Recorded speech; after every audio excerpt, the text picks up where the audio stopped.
In 2006, the CBNRM program was strengthened by another act called the Forest Act. And that Forest Act also encouraged communities to participate in terms of community forests. So they had rights over their forest. Now we have 86 conservancies, as they are called in Namibia, representing roughly a quarter of the whole population of Namibia, and occupying an area that is larger than all the protected areas, the national parks and game reserves together. The Caprivi is basically separated into the western part and the eastern part. Your western part is your national park, Babata National Park, and then your eastern part is more your communities, your conservancies. And there's 13 or 14 different conservancies, and we have a partnership with one of the conservancies. We hunt there all your dangerous animals: elephant, buffalo, hippo, crocodile, except rhino, which is more to your central Namibia. Everything is free roaming, there's no fences. Communally managed land, not only in Namibia but also in neighboring countries, really fill in the gaps between national parks and create crucial wildlife habitat that form wildlife corridors between national parks and between countries. Like, for example, in the Kasa, the Kavango and Zambezi Transfrontier Conservation Area. But there's also been another very, very important contribution, namely that we've seen a huge recovery of wildlife populations.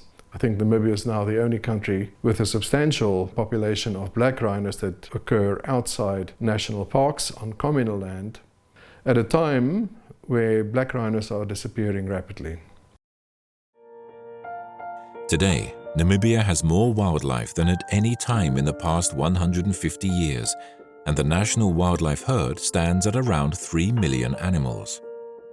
The country currently has over 50% of its land under formally recognized wildlife management, including its entire coastline.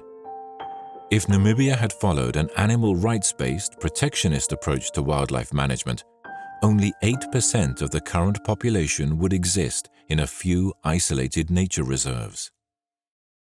The Conservancy program has resulted in quite a significant investment in tourism operations and hunting operations. And a substantial number of people are employed, and the wage bill for this employment is very significant. And this is in areas where there's very little formal employment.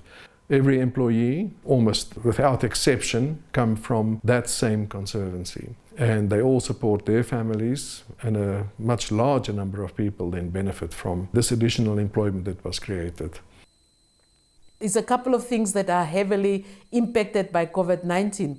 We employ close to 600 community game guards. They're employed not by government, they're employed by the communities themselves. With no tourism, with no hunting, a lot of those game guards cannot be paid. These game guards have families that they are supporting, over 6,000 to 7,000 families out there, and they have been impacted because there's just no income.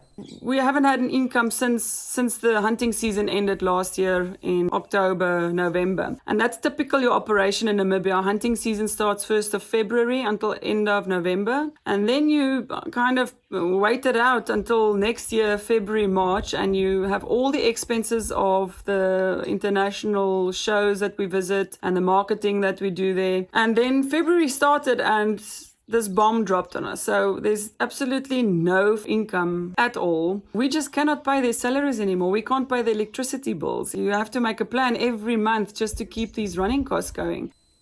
Our communities depend on meat that come from hunting. In semi-arid areas where we can't have livestock, that wildlife becomes a means of filling in protein from a human health point of view. A lot of those people that have lost jobs in urban areas are moving back into rural areas. They've got no income at all at this stage. They are totally deprived of their protein. There will be hunger. We saw that as part of the lockdowns, how vulnerable communities were struggling just to put bread on the table.